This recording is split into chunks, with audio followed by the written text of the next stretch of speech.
Hello friends, माझं YouTube channel Sony ट्युटोरियलवर तुमचं मनपूर्वक स्वागत आहे.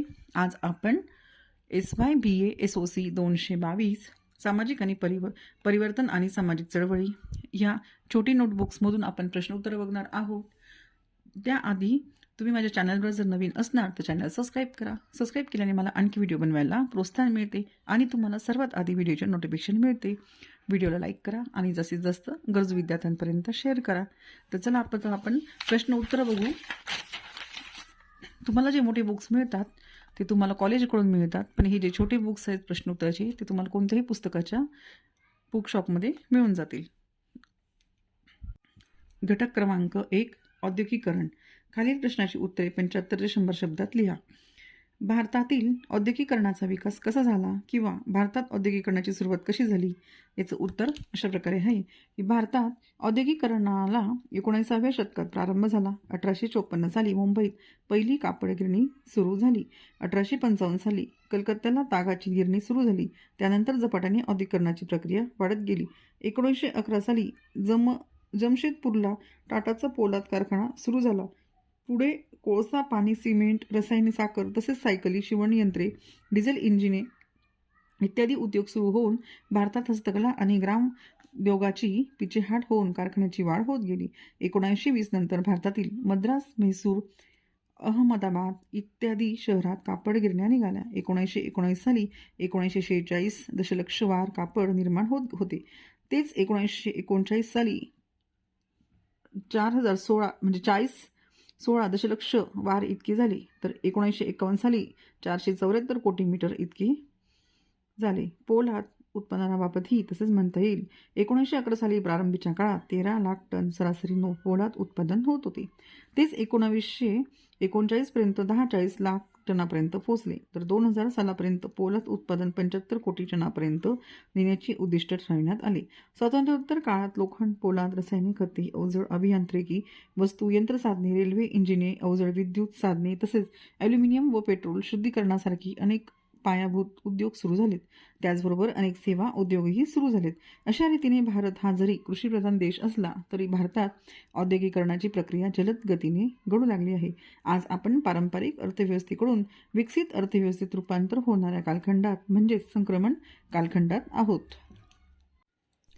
औद्योगिकीकरणाची व्याख्या व संकल्पना स्पष्ट करा. प्रश्न दुसरा. उत्तर आहे औद्योगिकीकरण म्हणजे कारखाना पद्धतीच्या मोठ्या व भांडवल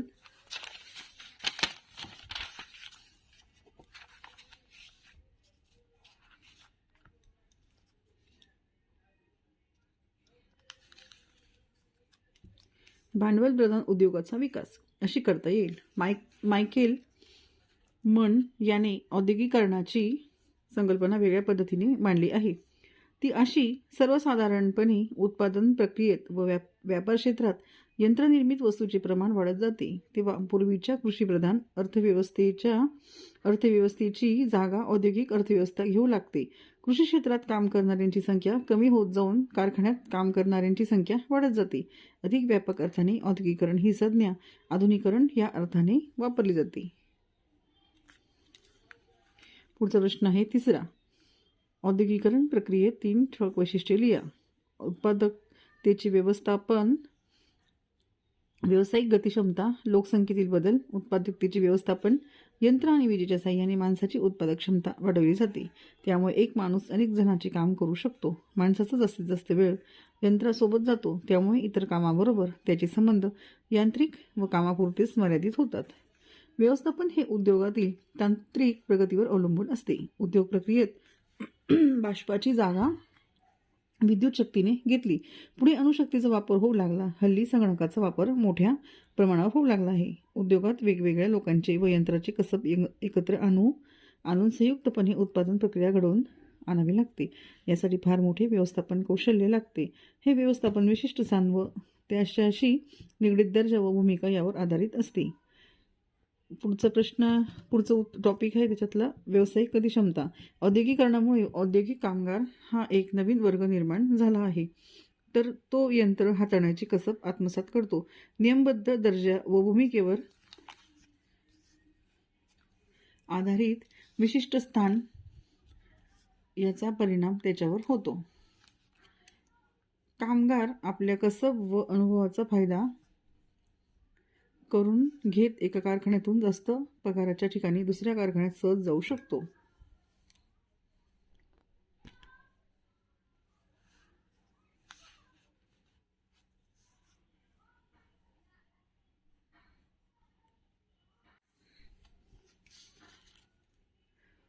कामगार आपल्या कसब व अनुभवाचा फायदा करून घेत एका कारखान्यातून जास्त पगाराच्या ठिकाणी दुसऱ्या कारखान्यात सहज जाऊ शकतो.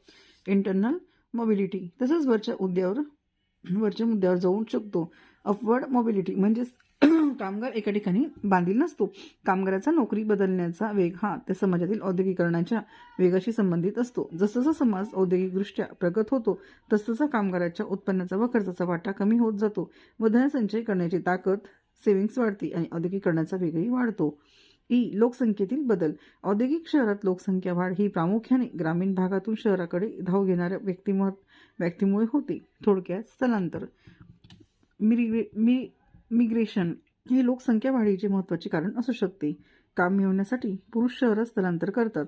आज औद्योगिकरित्या प्रगत देशात वृद्धाचे प्रमाण निर्माणक्षम कामगारापेक्षा प्रोडक्टिव्ह लेबर जास्त आहे. त्यामुळे निर्माण होणाऱ्या समस्या हा प्रगत देशांना भेडसावत आहेत. थोडक्यात औद्योगिक प्रक्रियेतून शहरीकरण सुरू होते व त्याचा पुढे सामाजिक व आर्थिक परिणाम होतो. प्रश्न आहे 14. औद्योगिकरणाचे समाज व्यवस्थेवर काय परिणाम होतात? तर उत्तर आहे औद्योगिकरणामुळे पारंपरिक गृहोद्योग व कुटीरोद्योगाचा ऱ्हास झाला. दुसरं आहे औद्योगिकरणामुळे शहरीकरणाचा वेग वाढला, स्थलांतर झाले, ग्रामीण भागातील लोक व्यवसायासाठी शहरात आले. 3. पारंपरिक कारागिराचे वर्ग नाहीसे झाले. नवनवीन यंत्रे व तंत्रे निर्माण झाल्यामुळे उत्पादन पद्धतीत बदल झाले. उदाहरणार्थ कापड उद्योग. पूर्वी हातमागावर विणवले जाणारे कापड आता कारखान्यात तयार होऊ लागले. 4. भारतात पूर्वी अमका व्यवसाय अमक्या जातीच्या लोकांनीच करायचा अशा प्रथा प्रचलित होती.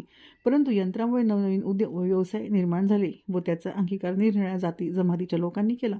उदाहरणार्थ पादत्राणे चप्पल बनविले हे चांभार लोक करीत, आता कोणीही करू शकतो. अशा पद्धतीने तुम्हाला उदाहरण देऊन त्याचं स्पष्टीकरण पण करायचं आहे. 5 आहे औद्योगिक.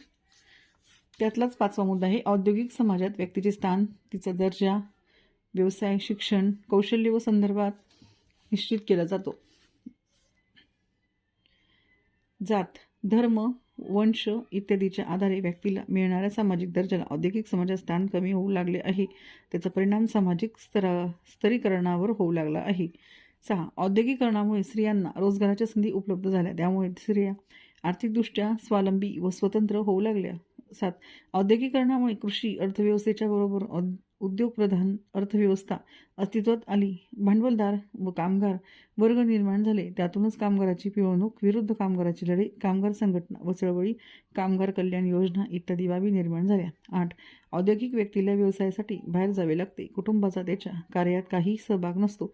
त्यामुळे कुटुंब हे आता उत्पादनाचे केंद्र राहिले नसून ते उपभोगाचे केंद्र झाले आहे.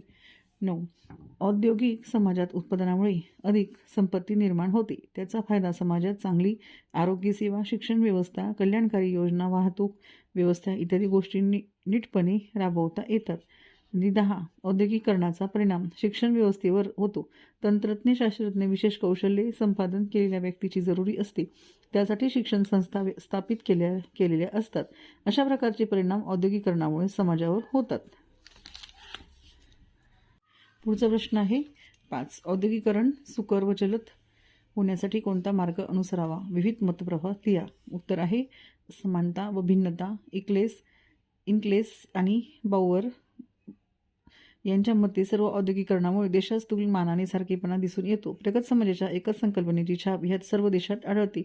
मूर यांच्या मते अशा देशात एक समान संस्कृती निर्माण होते. औद्योगिकरणात यश येण्यासाठी काही समाजव्यवस्थाची म्हणजेच आर्थिक बाजारपेठ, औद्योगिक उत्पन्नाचे व्यवस्थापन वगैरेची आवश्यकता असते. त्यामुळे औद्योगिक समाज प्रगती करू शकतो. म्हणूनच भिन्न औद्योगिक समाजात समानता आढळून येते.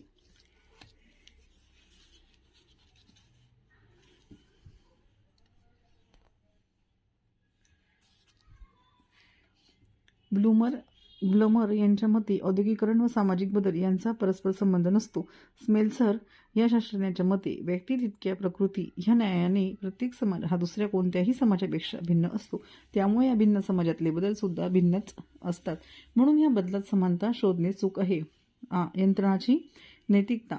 रिचर्ड बी ग्रेग यांच्या मते यंत्राचे तात्कालीन परिणाम पाहून पुष्कळ लोक त्याचा स्वीकार करतात, परंतु त्याचे जे दुय्यम परिणाम जे होत जातात त्याकडे ते डोळे झाक करतात. परंतु हे दुय्यम परिणाम हे अत्यंत महत्त्वाचे असतात. लाखो लोकांचे पैसे घेऊन त्याची सत्ता व व्यवस्था थोड्या लोकांच्या मुठीत साठवली जाते. परिणामी अत्याचार, पोकळ डोल, स्वार्थ, निर्दय स्पर्धा हे दोष एकीकडे उत्पन्न होतात, तर दुसरीकडे स्वातंत्र्याचा नाश, सुरक्षितपणाचा अभाव, प्रीती, स्वावलंबन व स्वातंत्र्य याची हानी, उत्पात, दारिद्र्य व प्रतिष्ठा व स्वाभिमान याचा क्षय होतो इत्यादी दोष निर्माण होतात. आधुनिक उद्योगधंद्यामुळे प्रत्यक्ष अप्रत्यक्ष रीतीने रोग व शारीरिक हानी होते, ती बहिप्रत असते. मोठ्या शहराची वाढ होते, त्या शहरामध्ये धूर, घाण, गोंगाट, दूषित हवा, सूर्यप्रकाशाची व मोकळ्या हवेची उणीव, झोपडपट्ट्या, रोग, वेश्या, व्यवसाय व अस्वाभाविक जीवन हे रोग फैलवतात. म्हणूनच औद्योगिकरणामुळे निर्माण झालेल्या विविध सामाजिक सांस्कृतिक प्रश्नांची गुंतागुंत सोडवण्यासाठी नवी नैतिक भूमिका पुढे येण्याची प्रक्रिया औद्योगिक क्रांतीच्या विकासाबरोबरच सुरू होत असे लक्षात येते. म्हणून औद्योगिक क्रांती ही केवळ क्रांती नसून सामाजिक परिवर्तनाच्या प्रक्रियेचे पीस त्यात रोवलेले असते. इथे आपलं लेसन संपत आहे.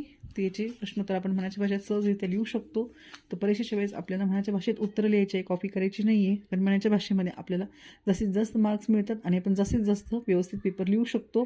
पेपर कोरा ठेवायचा नाही आहे. तर तुम्ही या व्हिडिओमधून अभ्यास करीत राहा, ऐकून बघून. पुढच्या वेळेस आपण पुन्हा भेटू पुढच्या एका नवीन लेसनसोबत. तोपर्यंत चॅनलला नवीन असणार तर सबस्क्राईब करा आणि व्हिडिओला लाईक करा आणि जास्तीत जास्त गरजू विद्यार्थ्यांपर्यंत शेअर करा.